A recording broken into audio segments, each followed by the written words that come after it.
always get what you want. Invariably. Even though you may think that it's entirely opposed to your wishes. But if it's your karma, everything that happens to you, put in another way, everything that comes to you is a return to you of what goes out of you. Yes, obviously, that's absurd. If you confine the definition of yourself to your voluntary, conscious behavior. That's a ridiculous definition of oneself. Oneself, by any stretch of the imagination, must involve far more than the conscious and voluntary aspects of our behavior. And if we see that it involves intimately and inescapably the behavior of what we call the other, the not self, the environment, and see that these two are moving together like the two sides of the snake when it swims, then you get a very curious feeling. Like attracts like. You have to understand, you are a magnet. Whatever you are, that's what you draw to you. If you're negative, you're going to draw negativity. You're positive, you draw positive. You're a kind person, more people are kind to you. So you're like a magnet, you know, and you got to understand something about like attracts like. If you see it in your mind, you can hold it in your hand. You weren't really ready for the world, were you? But when you show yourself that you have the power to come into alignment, not just with who you were before you were born, but with all that you've become ever since, not just with you and all you've become, but with Source itself. When you show yourself that by being selfish, which means by reaching for the best feeling thought you can find on whatever subject is active. If you organize your mind to a certain level of organization, it in turn organizes the whole system. Your body, your emotion, your energies, everything gets organized in that direction. Once all these four dimensions of you, your physical body, your mind, your emotion and the fundamental life energies are organized in one direction. Once you are like this, anything that you wish happens without even lifting a little finger actually. It would help to assist it with activity.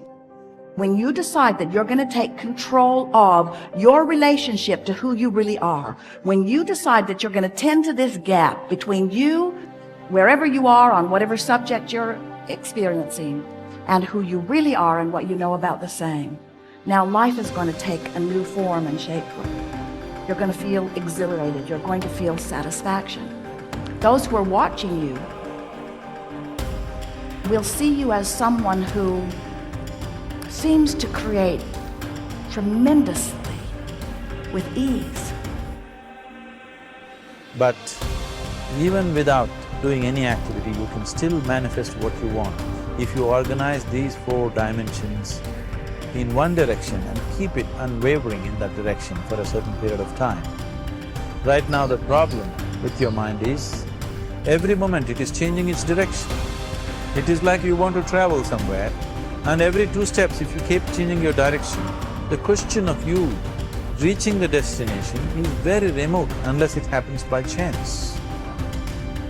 So, organizing our minds and in turn organizing the whole system and these four basic dimensions of who you are right now in one direction, if you do this, you are a kalpavruksha yourself. Anything that you wish will happen.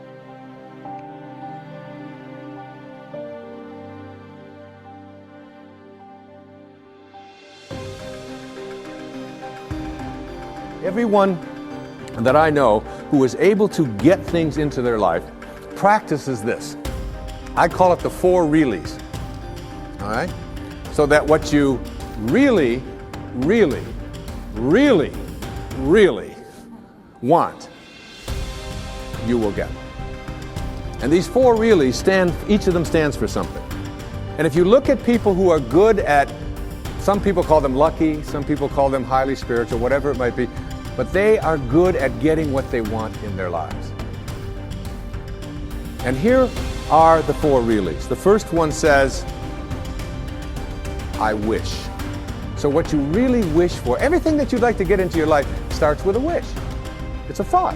I wish I could get that job. I wish I could get that promotion. I wish I could lose weight. I wish I could get rid of that addiction that I have. I wish I could, whatever. It's a wish. So you have to start with a wish. The second really stands for what you desire. What you really wish and desire. And the difference between what you wish for and desire is in what I call asking. Ask and you shall receive. Ask and you shall receive. It's not empty words. Be willing to ask.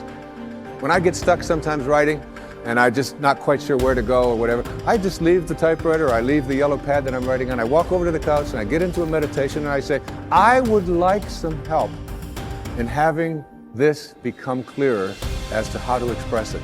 And it's always there. Sometimes the phone will ring and my wife will call and she'll say, did you know that this was in the mail? And I'll say, read it to me, and it'll be exactly what I need. Sometimes it just comes in the thing that I call an intuition or an insight, whatever it might be. The third really stands for what I intend. So now you shift away from what I wish for and ask for, and you frame it in such a way that you intend to create it.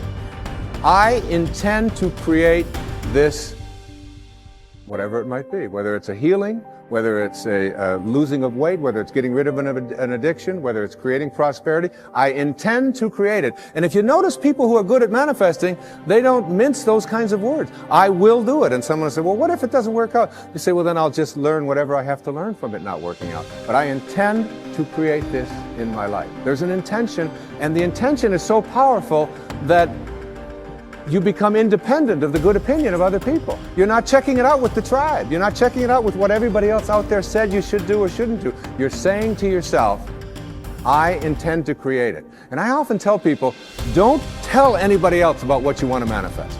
Don't make it a big statement. Instead, keep it to yourself. And they say, why do you want to say that? I say, because the minute that you do, you invoke ego. And in quantum physics, there's a simple line that says, particles themselves are not responsible for their own creation. Another way of saying that is the way St. Paul said it. That which is seen, he said, hath not come from that which doth appear. That is, the source of everything over here, it's not over here. It's in this invisibleness. And once you invoke ego, you have to defend it, you have to explain it, you have to get the tribe involved in it, and before long, you've lost the capacity to manifest. It's a spiritual journey. Inspiration, in spirit. When you're inspired, in spirit. The fourth really stands for passion. Passion. That is, I am absolutely passionate about it, and I intend to create it with that love. One of the great books that one of my teachers sent to me from ancient India, written like 3,000 years ago, has a line in it that says, to attempt to manifest what you want without passion is like dressing up a corpse. So you take this corpse and you put a tuxedo on it and you dress it all up and you put all the makeup on it and you take it out into the world and you say, now see what you can get for me. But basically it's dead inside. And if it's dead inside, that is, if it lacks passion, if you lack passion, you're not going to be able to attract it into your life. So what you wish for, ask for, intend to create, and have passion about, you'll get. You'll get it. That's the good news. The bad news is that what you really, really, really, really don't want, you will also get. And this is one of the most difficult things for people to understand. And when you're dealing with the tribe and you're dealing with what is and what everybody else tells you is impossible, and somebody might be watching this and say, well, that's just a lot of nonsense. I mean, you can't just put your attention on something, think about it, and have it come true. It involves a whole lot of other stuff like that. You see, here's how it works. You cannot attract thin from I hate being fat. Because if what you think about is what expands, and what you're thinking about is hating being fat, then hating being fat is what you will continue to manifest. You act upon what you think about. You cannot attract prosperity from an inner consciousness that says, I hate being poor, I despise being poor. Because if you despise being poor, if you're angry about being poor, then being angry about being poor or despising it is what you will continue to act upon, and you'll be able to say, see? Now it gets worse. You cannot manifest what you want if your attention is on what is. If your attention is on what is and the circumstances of your life, that's where your thoughts are, then you will continue to create what is into your life. You've got to figure out a way to get your mental images, your energy, your attention, your higher awareness off of what is and onto what you want. And every time your thoughts are on what is, you shift it to what do I want? And it's even worse than that. You cannot manifest what you want if your attention is on what always has been. This is the way things are. You'll hear people say it to you all the time. These are the circumstances of life. Don't you understand? This is reality. Wake up. These are the way things have always been. There's always been poor people. You're one of them. That's just the way it is. And you watch that person, and being poor continues to manifest into their life.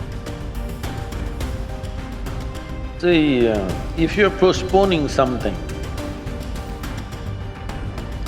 you're obviously doing something that you don't want to do.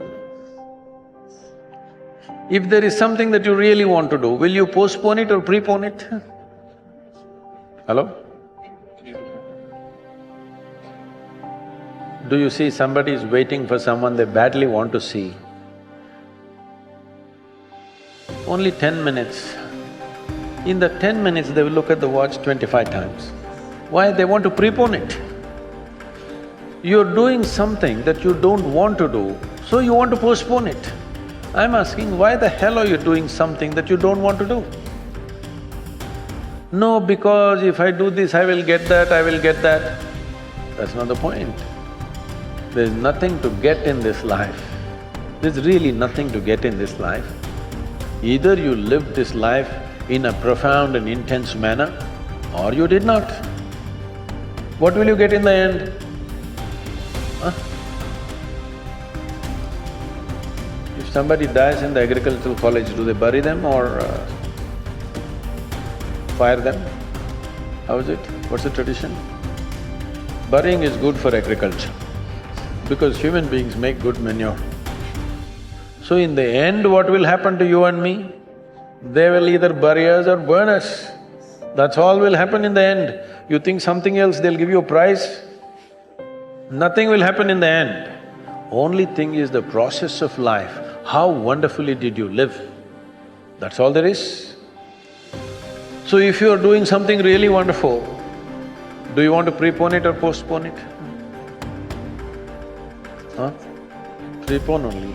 So you must find what is it that you really want to do.